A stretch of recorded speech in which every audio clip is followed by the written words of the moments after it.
प्रचारादरम्यान पैसे वाटप होत असल्याचा प्रकार समोर आलाय। डोंबिवली तुकाराम नगर परिसरातील दशरथ भुवन परिसरात भाजपच्या 3000 रुपयांची पाकिटं नागरिकांच्या घरी पोहोचली आहेत। शिवसेनेचे उमेदवार नितीन पाटील आणि त्यांच्या कार्यकर्त्यांनी पैसे वाटणाऱ्यांना रंगे हात पकडलाय।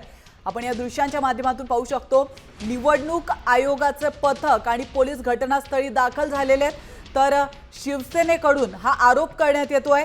आपण पाहतोय शिवसेनेचे उमेदवार नितीन पाटील आणि त्यांच्या कार्यकर्त्यांनी पैसे वाटणाऱ्यांना रंगे हात पकडल्याचं समोर येतंय आणि भाजपवर हा आरोप त्यांनी केलेला आहे।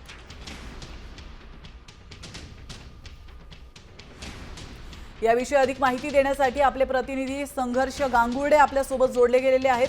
संघर्ष, खरं तर फारच मोठा आरोप म्हणावा लागेल, नेमकं काय घडलेलं आहे डोंबिवलीमध्ये?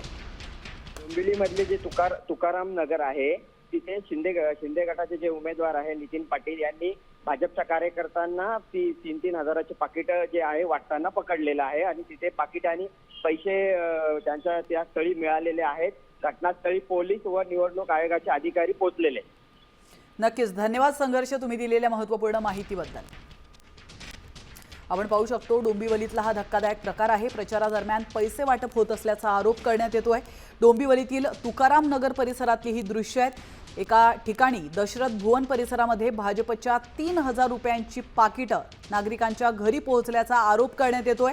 शिवसेनेचे उमेदवार नितीन पाटील आणि त्यांच्या कार्यकर्त्यांनी हे आरोप केलेत आणि सोबतच पैसे वाटणाऱ्यांना रंगे हात पकडल्याचं देखील बोललं जात आहे। निवडणूक आयोगाचं पथक आणि पोलीस घटनास्थळी दाखल झालेले आहेत। हे आरोप कितपत खरे आहेत याची तपासणी आता केली जाते आणि या तपासानंतर नेमकं काय समोर येतं हे पाहणं महत्त्वाचं असणार आहे।